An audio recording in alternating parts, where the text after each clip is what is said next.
Welcome to Next on the Tee with Chris Mascaro, the show where you get the inside access to the best minds in the game. Each week, Chris has the privilege of chatting with top instructors, legendary players, course architects, and industry insiders. If you're looking to improve your game, gain a new perspective, or just hear some incredible golf stories, you are indeed in the right place.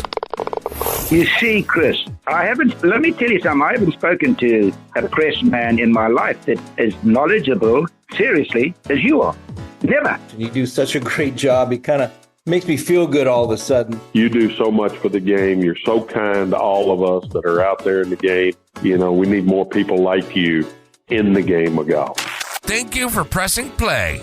Now, grab your clubs, step up to the tee, and let's get started. This is Next on the Tee.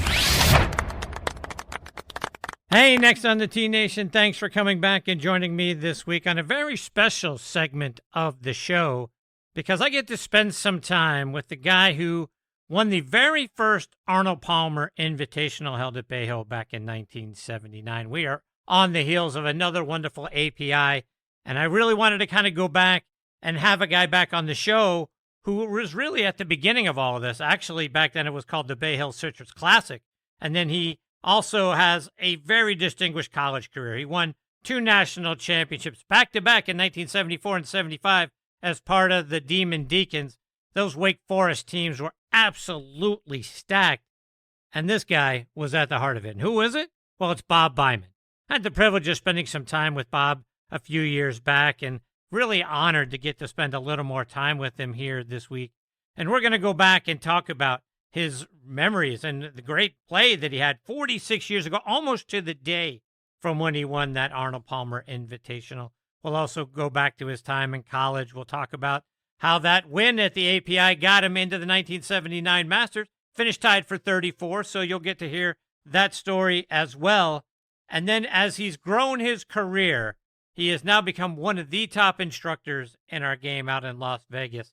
You can go check him out there or online at bobbymangolf.com. So, folks, sit back, relax, let us take your mind off everything else going on in your life for the next hour or so. But before we get started, I want to remind you about our good friends over at On Point Golf and their fantastic On Point ball marker. Get the #1 ball marker in the game of golf. On Point is the only 3-dimensional ball marker out there, with alignment technology and a removable coin that is approved to use according to the rules of golf. As you know, putting is all about line and pace. Mark your ball with On Point, engage with your 3-dimensional ball marker, and have more confidence in your line, execute the putt, and you're going to lower your scores. Do what the likes of Jim Furyk, PGA professionals, and amateurs alike are doing now. They use the #1 ball marker in golf and they lower their scores. You know Ken Duke and Thongchai JD. They won for the first time on the PGA Tour in 2023, and they were using an on-point ball marker. Get yours at onpointgolf.us and make more putts. And oh, by the way, you can also customize the removable coin for any club, event, or corporate outing. They make really great tee gifts and custom products. That's also going to help lower your score. I use on-point ball markers. Mine is black and gold, 3D black golf ball with a gold line down the middle to help me line up my putts. It's like having a 15th club in my bag. It's helped my game. Why wouldn't you let it help yours? Again, onpointgolf.us. See what I'm talking about. Order yours today. All right, now back in Next on the Tee with me is Bob Byman. Let me remind you about Bob's background. He's from Poughkeepsie, New York. Played his college golf at Wake Forest, where he lettered all 4 years from 1973 to 1976. He was named All-American 3 times and All-ACC twice. He helped the Demon Deacons to back-to-back national championships in 1974 and 75. His 73.25 stroke average is still one of the tops in school history. He tied for first at the 1974 ACC championship and finished second the following year behind teammate Curtis Strange. He also took medalist honors at the 1974 Furman Intercollegiate Tournament, the 1975 Iron Duke Intercollegiate Tournament, and the 1976 Duke Spring Invitational. He turned pro later on in '76. Bob played a lot out on the European Tour and had a great deal of success over there. In 1977, he won 3 National Opens in Sweden, Holland, and New Zealand, and finished fifth on the European Order of Merit. He would go on to win the Dutch and Scandinavian Opens twice, including in 1978 by one stroke over Nick Price. He earned his PGA Tour card in 1978. He won the very first Arnold Palmer Invitational held at Bay Hill in 1979. It was actually called the Bay Hill Citrus Classic back then. He won it in a playoff over John Schroeder. Later in 79, he finished tied for seventh at the Open Championship at Royal Lytham in St. Anne's. By 1987, he turned his attention to teaching the game and is now, like I say, one of the top instructors out there and has a wonderful golf school out in Las Vegas. And I'm very excited that I get to have him back with me again this week here on Next on the Tee. Hey, Bob, thanks for coming back on the show. Thanks, Chris. It's great to be with you again. Thanks for having me. Absolutely. So, Bob, here we are, right? We're ready for another Arnold Palmer Invitational. You won it 46 years ago, almost to the day back in 1979. Take us back to that week. What do you remember? Well, that week, I had not had a very good West Coast run. It was my first West Coast that I played there. And so I went back home and took some video and saw one thing that I was doing and worked on that a little bit, and had some Monday qualifier and hit the ball pretty well. Best I'd hit it all year. I don't know what I shot, 70 or 71, got into the qualifier easily. And then after that, I was going to go hit some balls. And, you remember Mo Norman. For sure. He was always around Orlando tournaments, it seemed. And so he was out there hitting some balls. So I had I'd met Mo a few years before, probably 5 years before. And he knew me, and I'd watched him hit a lot of balls. And I said, Mo, can I watch you hit a few? And he was just ripping them the way he usually does. And I just picked up on his rhythm, not on his technique, but just the rhythm and the repetitiveness of the rhythm. So then I added that into what I was doing, and I carried that forward throughout the entire week. Now, I played with my brother, Ed, and Curtis Strange and Jay Haas in a practice round on Tuesday. And that was, one of the best ball striking rounds I had, to date. I mean, I've ever had. It was a tough wind. It was into the wind on 17 and 18, and never missed a fairway, never missed a green. I don't know what I 500 or 600. I just drilled those guys that particular day. And I never played that well during the entire tournament, but I had flashes of it, and was fortunate enough to, I had a playoff with John Schroeder, and he had trouble on the second hole, and I two-putted from about 45 feet, and he couldn't get it up and down on that particular hole, and he won the event. So, that was absolutely fantastic. It was probably overall the best I played. I didn't recognize that at the time, but you go through your entire career and you look back and you go, well, that was probably the best overall. And as you mentioned, I had won a number of events before that around the world, so I was a seasoned professional at that point. So winning was, in one way, was a natural extension of what else I had been doing around the world. But it was different winning on the PGA Tour. I mean, everybody was there, and it was quite a thrill. I was very excited about that. Yeah, it's great. And Bob, you attended Wake Forest on an Arnold Palmer scholarship. That had to make winning his tournament that much sweeter. Well, it's pretty interesting. I had a relationship with Arnold back starting in 1972. I qualified for the U.S. Open at Pebble Beach.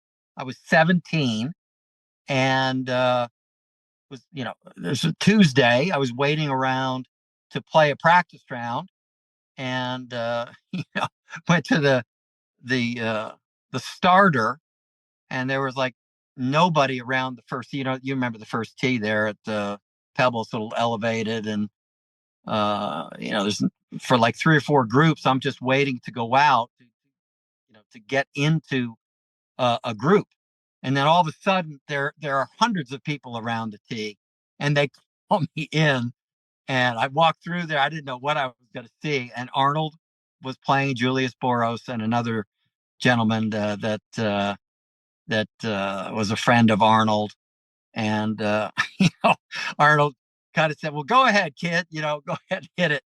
And I hit the shot out to the right. That's probably the most nervous I've ever been in my life on a golf course. And then Arnold threw another ball down, and I'm going like, "Oh my God, don't make me hit another one." And I hit it about 2 feet from there, and made double on that hole, and then never missed a fairway and never missed a green the rest of the day. Made 3 birdies. It was about 55 degrees. Wind was blowing 15 to 18, maybe 20 miles an hour. Very tough. And that ended up being probably the best ball striking round I ever had on a U.S. Open golf course. I think I played in, I don't know, 5 or 6 of them. And I made like a 20-footer on 18 for birdie, and Arnold shook my hand, and we got off. And he said, "Bob, I don't know what you're thinking about for college, but you should think about Wake Forest." And, and that was it, right?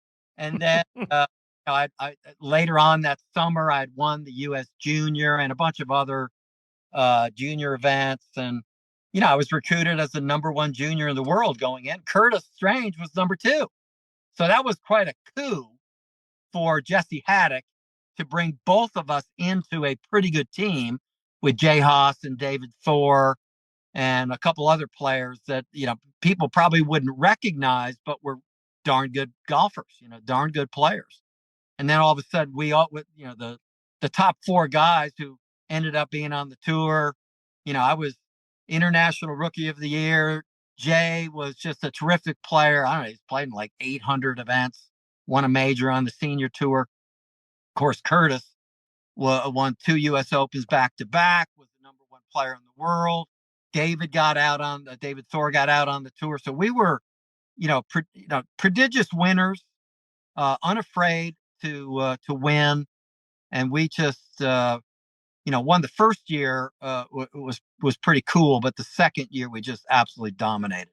We won by 33 shots. Chris, I just went back. What was that, in November? I think there was a 50-year anniversary. Is that right? Of the best recognized as the best golf team ever. And so we were recognized at the halftime of the football game at Wake, and everybody was there. I haven't seen a lot of these guys in, my God, 50 years. So it was fantastic. I loved it. It was a lot more emotional than I had anticipated. And it was just great to see Curtis and David and Jay and the other guys. It was just a fantastic experience. I was very surprised about that. Yeah. No doubt. Yeah. Bob, the year prior in '78, you qualified for the Open Championship thanks to your great performances on the European Tour and winning all those National Opens. And the Open that year was played at St. Andrews. You ended up tied for 17th alongside guys like Seve, Tom Weiskopf, Tommy Nakajima, just 7 back at Jack, who would win it that year. But talk about getting to play in an Open Championship at the home of golf. Well, that ends up being St. Andrews ends up being my second favorite course ever. I'd been winning over there, so I was pretty confident, and winning around the world. I was a good player, and played pretty well the first, let's say the first 3 rounds, and then was paired with Seve the last day. We were, I think, at even par, something like that, and I think Jack and I think it was Simon Owen. I think they were tied at 5 or 6 under something. So there was, if you played a really good last round, there was a chance to win. And I was playing nicely, I would say, not great. I was very anxious, very nervous that round. I think I was 2 under on the front nine, maybe through 11, something like that, and was only, I think 6 under was leading at that point. I said, man, if you could just make a few birdies coming down the stretch. And, I'll tell you, my nervous system really could not handle the situation at that point in my career. And I ended up shooting even par for the tournament, tied Seve, and as you said, tied for 17th. Now that experience helped me to play at Royal Lytham the next year, and it actually helped me to win at Bay Hill, because I had been through my nervous system had been through the rigors of that event, and so I was more just tougher. I was just tougher mentally for Bay Hill, and then for the next Open. In 79, when I played at Royal Lytham on the 13th hole, I made about a 25 footer for birdie. And I think that brought me back to like 1 over for the tournament. I think Seve was no more than 2 under. He might have been 1 under at that point. So it was like Seve, Jack, and then I was third. And I was really striking my driver really good, really driving it well. And I don't know if you remember those last 5 holes, but and the wind was blowing. I mean, 25, 30. Those are some of the 5 toughest holes, finishing holes I think I've ever played. And, I think I was 4 over the last 5 holes. And I was playing well. I was tough mentally and still couldn't finish. And that's why I finished 7th. I was like limping in and finished 7th. So that might have been the most angry I've ever been coming off a golf course, because I had an outside chance to win, a legitimate chance to make a couple more birdies. And of course, Seve did that. He made the couple more birdies and just ran away from everyone. So, but anyway, 7th, you look back and you go, that's pretty good. Yeah, it is. That win at Bay Hill gets you into the 79 Masters. You finished tied for 34th there, but Yep. What was it like for you to be a part of the Masters? Well, it was really good. Really enjoyed myself there. Condition of the course was fabulous. That was another situation earlier in the year. I had played with Jack in a practice round. I think this was at Palm Springs. I think I played 9 holes with him there, and I'm going off the first hole. I think it was on Tuesday.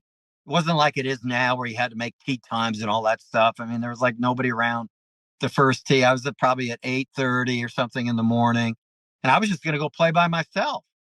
And I hit my drive down the fairway, and I'm walking like 20, 30 feet down there, and I hear, Jack's voice, hey, Bob, mind if I play with you? And I'm going, yeah, come on, Jack, let's go. So I have a tremendous picture that someone took of Jack and me on the first green. And he's pointing down to the 12th green. And he says, he's telling me, look, whether it looks that way or not, everything breaks down towards that way. So, that's just another example of Jack, being, taking, good young players under his wing and, give him a little bit of information. And,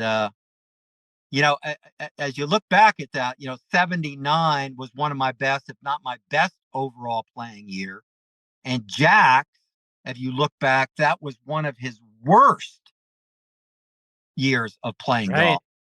And I'm watching this guy and I'm going, oh my God, this guy sets up like a dream. I mean, I don't know how he ever hits a bad shot. And, he probably hit it a little bit better than I did that day, when we played together. And I'm thinking back and I'm going, wait a minute, hold on now. This is my best. This is his worst. And I'm going, we're about even now. Something is wrong here. This guy is like unfriggin' believable. And then of course he made an adjustment with his swing. He was swinging way too upright during that year, and he couldn't hit the ball. I mean, he just couldn't hit it solidly. and then he went back to Jack Rout. They got him back in playing, and then of course he won the PGA and the U.S. Open in 1980, one of his best years. Really, really swinging good. Like he hadn't swung that well probably since maybe 1967, really, when he had a great year, and just a tremendous talent. I've seen a few of these guys. I've been able to see. Aren't many teachers out there that have played to the level that I've played, taught as much as I've taught, but have actually seen in person Hogan and Snead hit balls.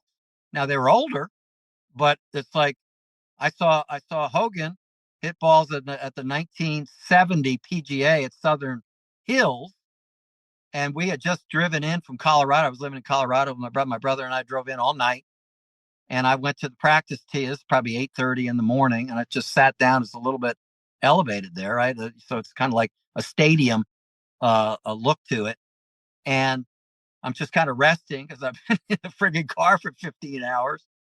And this guy comes up, has a little hat on, and he drops the balls right in front of me. He's not more than 45 feet away from me. And he hit 50 balls. And I go, oh my God, this is Ben Hogan.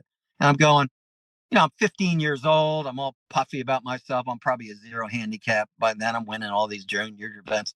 And I said, well, he's supposed to be the best ball striker ever. Let's see what this guy does. And he hit a wedge, 7-iron, 4-iron, 3-wood driver. Okay. 5 clubs, 10 balls with each club. I could hit it pretty well at that point. I discerned literally no difference with each individual club. Now the wind was blowing 12 to 15 miles an hour left to right on that tee that day. And you remember the balls back then, right? You had to really hit it, fairly forward or with a small curve. And every ball with every club had the exact same, each individual club, not every club had the same trajectory. Right.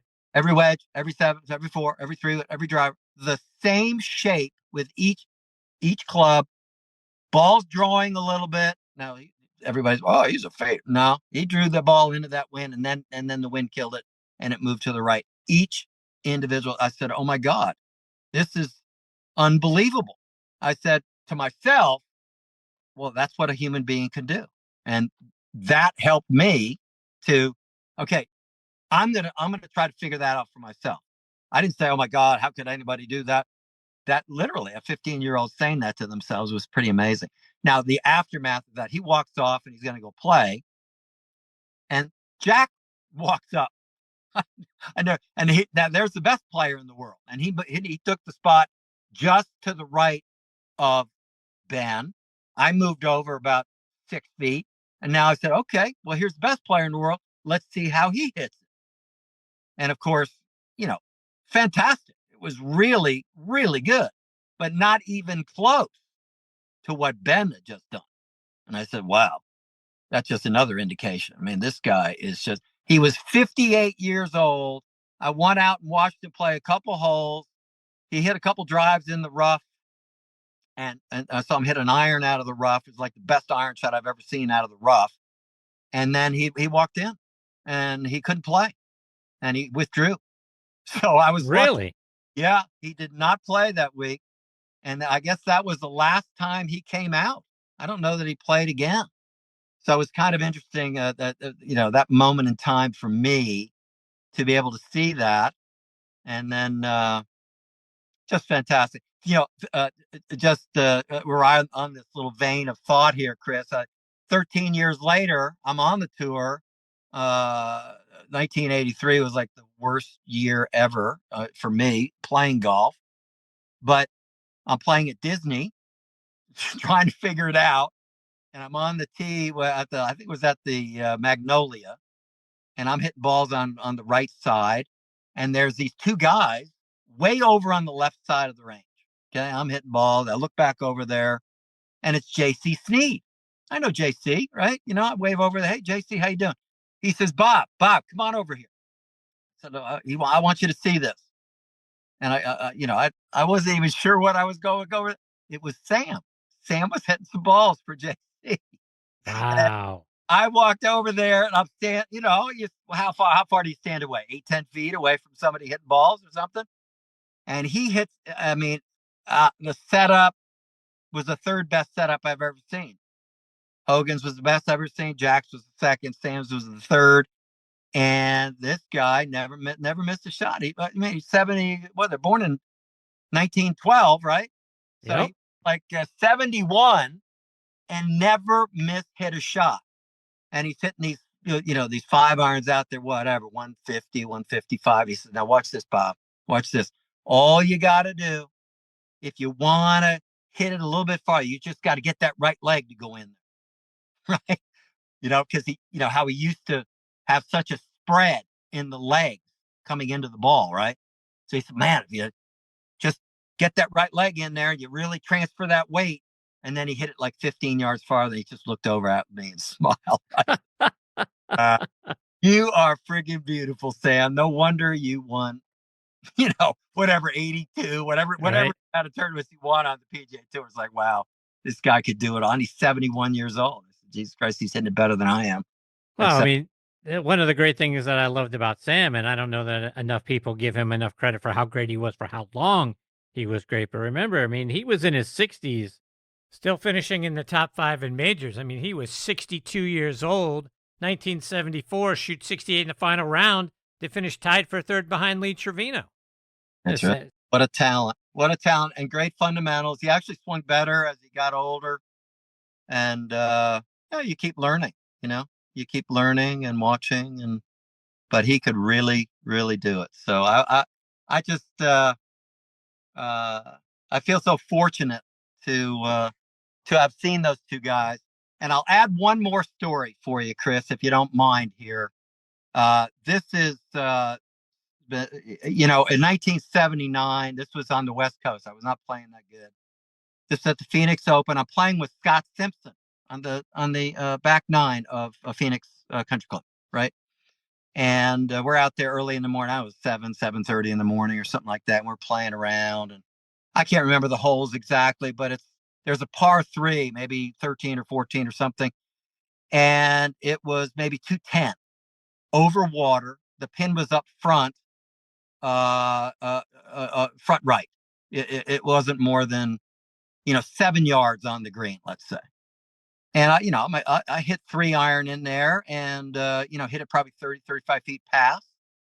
And then we, Scott, where we did, I can't remember, but then we finished putting around and we walked off to the back of the green, turned around because there was this guy back there. And I know basically everybody swings, and I didn't recognize this guy's swings.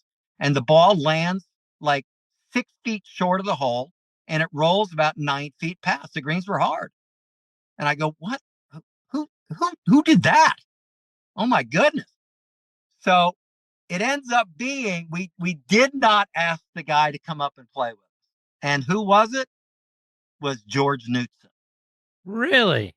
George Knudson ended up being probably the most influential guy for my bringing everything that I know about the golf swing together.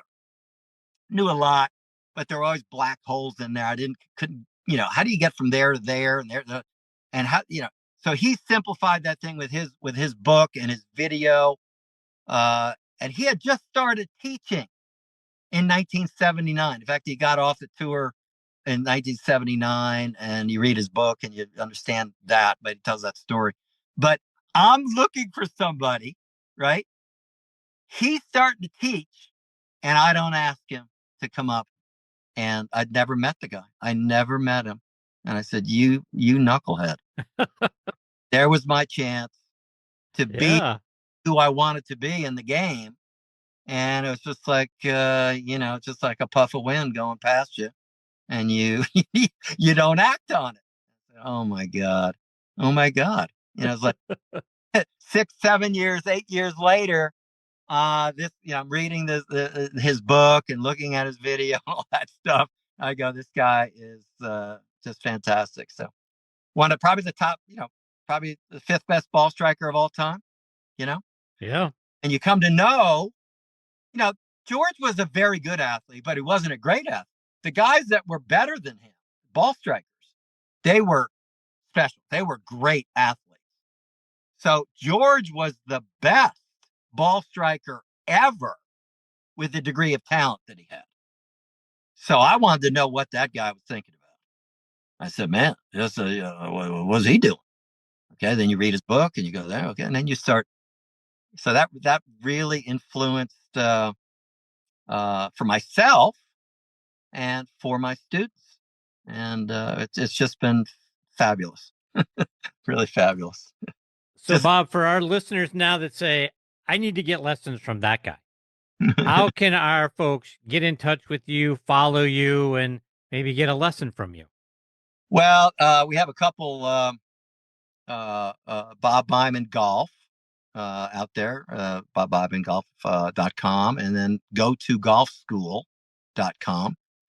You go to that one, it's Las Vegas Golf Schools. And I'm at the Revere Golf Club in Las Vegas.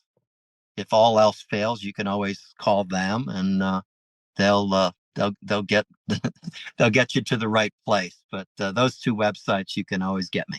Yeah. Well, Bob, I can't thank you enough for being generous with your time and coming back and being part of the show. There's a lot more I'd love to get in with you. I hope we get this privilege with you again very soon. Well, thank you for having me again. It was fun reminiscing and talking a little bit about golf. It's fun to think about those important moments, in your golfing career. So indeed, I appreciate it very much. Thank you. Absolutely. Take care, Bob. All the best to you and your family. All right. Bye-bye now. See you, Bob. Thank you. That is the great Bob Byman, folks. Again, bobbymangolf.com is his website. Go to golfschool.com, and you can find him out at Revere Golf Club out in Las Vegas.